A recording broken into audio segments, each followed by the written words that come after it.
શહેરા નગરપાલિકા વિસ્તારની અંદરથી ગોધરાથી લુણાવાડા તરફ જતા જીએસઆરડીસીનો જે આપણો મુખ્ય હાઈવે છે હાલોલ શામળાજી હાઈવે, એની આસપાસ નગરપાલિકા વિસ્તારની અંદર સતત અમારા તાલુકા સેવા સદનથી અણિયાદ ચોકડી સુધીની અંદર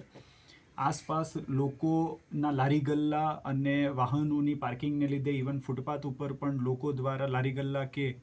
વાહનો રાખવાના લીધે અને કેટલાક દુકાનદારોના લીધે આગળ જે એમને પોતાના કાચા શેડ વગેરે બનાવી લીધેલું હોવાના લીધે ટ્રાફિકની સમસ્યા ખૂબ થઈ રહી હતી.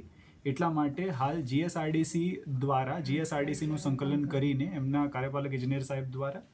સતત 3 વખત એમને નોટિસ આપી હટાવવાની સૂચના આપેલ હોવા છતાં જ્યારે એ લોકો દ્વારા આ દબાણો હટાવવામાં ન આવ્યા એટલે આજે પોલીસ બંદોબસ્ત સાથે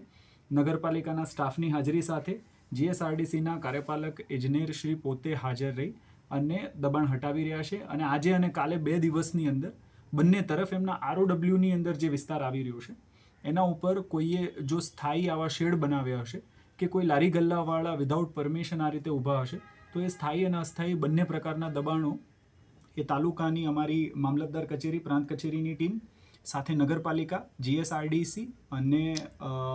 પોલીસ બંદોબસ્ત એને હટાવશે. કાલ સુધીની અંદર એ દબાણ આપણે હટાવીને કામગીરી પૂરી કરી અને ટ્રાફિક નિયમનની વ્યવસ્થાપન કરીશું.